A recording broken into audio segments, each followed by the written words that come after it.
I'm Emily Carr, and this is my husband, William Carr, and we have 2 children, and we live in Dillon, South Carolina. William and I met in 2011, and we started dating in 2015, and got married in 2018. We knew right away that we wanted to have children, and we got pregnant in 2020. I was extra excited it was a boy. He was born midday, and soon after that, our world was turned upside down. When they handed him to me, I felt kind of sick, and so they took William and they cleaned him up and they weighed him, and that is when they checked his oxygen, and it was very, very low. A doctor came in and asked us if all the ultrasounds were fine, and we said yes. And he said, well, there's something going on with his heart and we need to transport him. When he got to that hospital is when the cardiologist called us and said that we have given William some medicine to help save him, but he needs to be flown to Charleston immediately.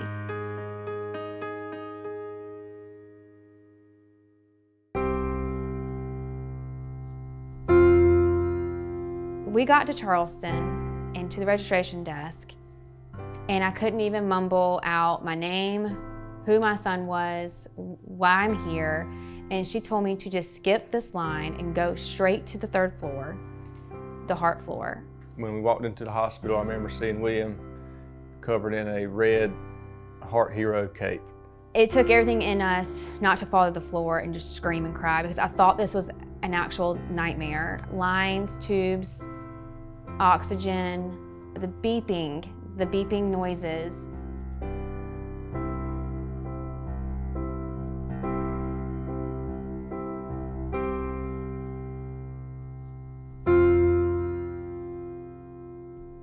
They let us hold William that morning, and we did not want to let go. And then anesthesia team came in, and they took him. I remember we cried and cried and cried, and we went on the 7th floor, and we stood up there and watched the sunrise because it was super early in the morning.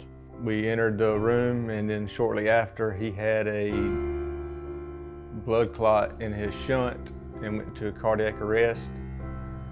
We didn't think that William was going to make it. I will never forget the amount of people that were in there. The machine that was keeping our child alive was in there, and someone was working that machine. William was on life support for overnight. That was probably the hardest time for me. We kind of really broke after seeing that.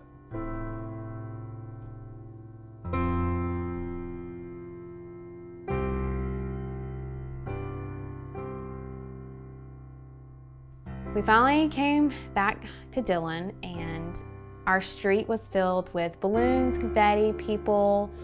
We felt so happy to be home, but it was also a very, very, very tough time.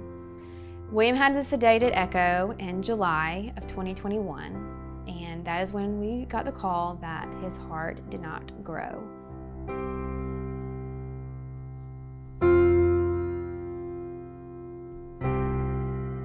We were closer to William, so I felt like it was harder on us, more as a parent, but the surgery went well. We were only there a total of 6 days.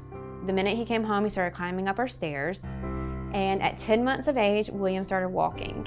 He's done everything any other kid has done, and you cannot tell by looking at William that he's had 2 open heart surgeries. Shortly after William's 2nd surgery, we had another child, Brewer, who is now almost a year and a half. They roughhouse like normal brothers do.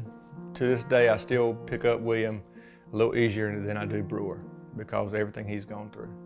We know that William will have more procedures and more surgeries down the road. We just don't know when. We're just taking it day by day with them, year by year, and we know anything could go wrong with William's heart at any moment. That's why funding and research is so important by organizations like the American Heart Association.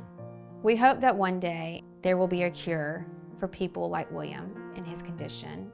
The research in the future could cure hearts just like William's. And people like you can help a family like us.